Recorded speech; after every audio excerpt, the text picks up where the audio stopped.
Nah, ini yang lagi rame ya, menjadi viral di berbagai platform media sosial ya.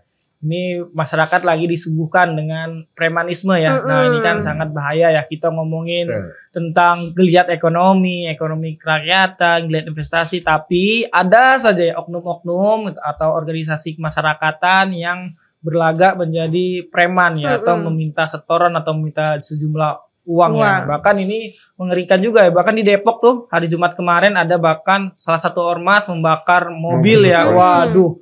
Mobil polisi lo nih bakar lo, gimana coba? Kalau polisi aja dilawan, apalagi kita masyarakat sipil itu kan yang tidak punya perlawanan ya kan. Nah, ini kan sangat bahaya ya dan sangat meresahkan preman-preman yang ada di banyak tempat ya. Ini perlu diantisipasi memang. Nah, perlu adanya penegak hukum, Pak Polisi, Pak TNI dan pemerintah ini ya terkait ya untuk sama-sama menertibkan lah para premanisme ini ya. Jangan sampai ada masyarakat kecil yang dilukai oleh beberapa oknum mengatasnamakan keamanan gitu ya. Sebelumnya juga kan sempat saksikan juga di video itu bahwa dia ngaku seorang preman dan ternyata karyawannya itu, buruhnya itu harus lewat dia gitu loh.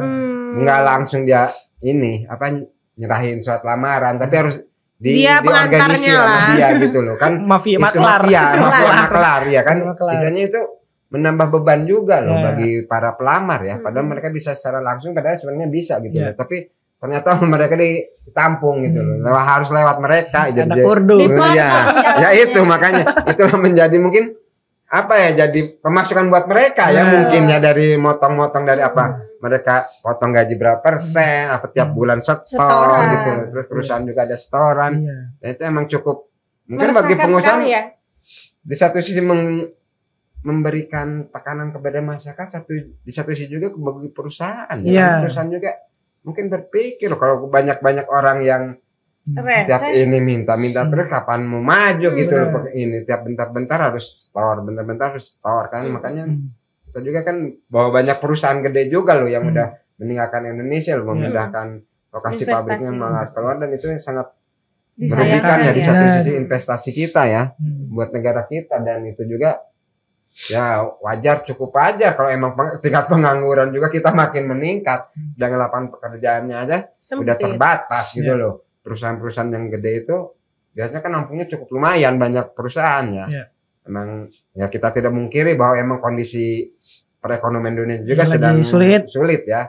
Tapi setidaknya loh ada pabrik yang tidak memindahkan ke luar negeri itu bisa cukup lah, berapa persen bisa menampung pengangguran itu gitu, mengurangin lah istilahnya. Sebenarnya oknum-oknum preman tadi juga sangat mengganggu iklim investasi ya. Banyak kan sebelum investor datang ke suatu daerah itu kan melakukan analisa dulu gitu dari segi keamanan, kemudian lingkungan, itu juga sangat mengganggu. Bisa jadi banyak investor yang menarik investasinya ke daerah tersebut karena kondisinya tidak aman seperti itu. Sebenarnya balik lagi merugikan daerah itu sendiri sebenarnya, sehingga penegak hukum dan pemerintah dan stakeholder tadi harus benar-benar membasmi itu hama-hama premanisme itu gitu. Jangan sampai mereka petenteng ya, dengan kadang-kadang ya ngomong dengan seragam kebesaran yang mereka punya ya.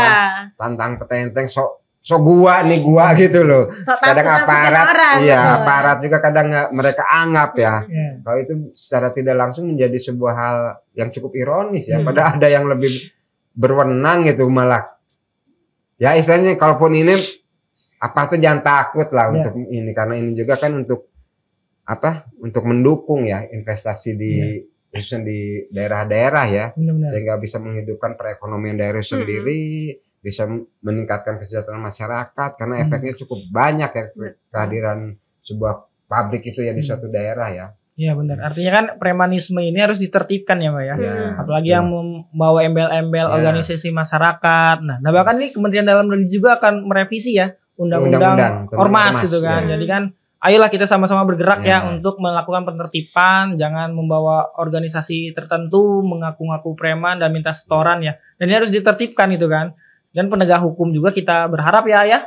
Jangan cuman petantang-petantang yang juga pakai seragam gitu kan. Tapi bener-bener loh memberi penegasan untuk memberantas para pemalak-pemalak di jalanan ini ya, jalanan di kantor-kantor, bahkan apalagi kalau musim lebaran ya, hari raya, waduh, sampai ada proposal ya. Bertebaran proposal. Nah, ini kan sementara pihak perusahaan kan lihat kelasnya tapi udah matok sekian. Sementara di pihak perusahaan kan lihat ekonominya lagi lesu ya. Lesu. Kan banyak beban juga yang harus dikeluarkan oleh perusahaan, membayar gaji THR juga, ya kan, artinya beban perusahaan juga semakin membengkak gitu. Kalau dulu sekarang ini udah agak lama ya kita nggak denger aksi sweeping dari para LSM ini atau premanisme ini, tapi ini malah bertindak lebih anarkis lagi gitu, sampai membakar mobil aparat gitu, lebih melakukan tindakan-tindakan keji gitu, yang itu justru melanggar hukum ya. Dia bubarkan saja ya, bubarkan saja yang bermasalah ya, terus sanksi berikan hukum ya apabila dia melakukan tindak-tindak kriminal. Itu harusnya memberikan melindungi masyarakat, memberikan kesejahteraan bagi masyarakat, atau meningkatkan kehidupan masyarakat, jangan justru menjadi menjadi sebuah bulan-bulanan ya, menakutkan gitu ya bagi udah singkatannya organisasi masyarakat, ya harusnya setidaknya memberikan hal-hal yang positif lah buat masyarakat, berkontribusi untuk masyarakat ya.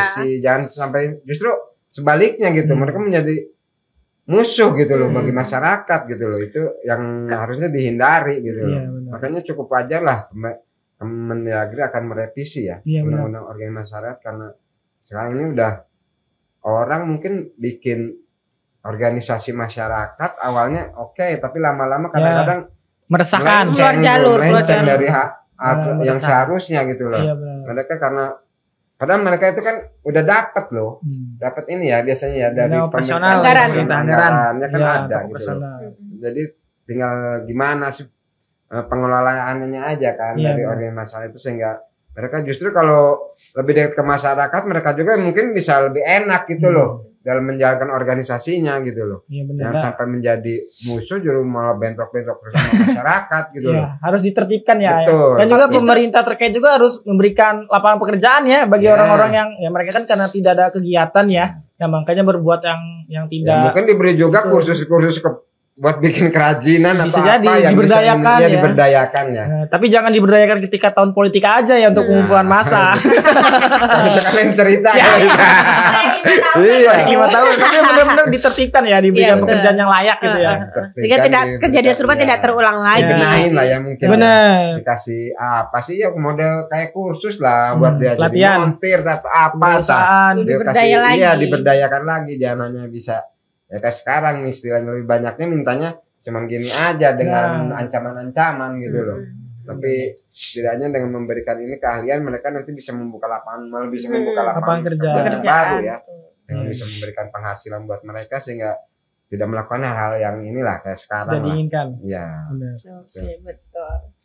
Baik, Sobat Lampung Pos Update, demikianlah tadi berita-berita viral yang kita sajikan minggu ini. Jangan lupa saksikan informasi atau berita viral terbaru dan terupdate lainnya. Kami undur diri, salam sehat dan sampai jumpa.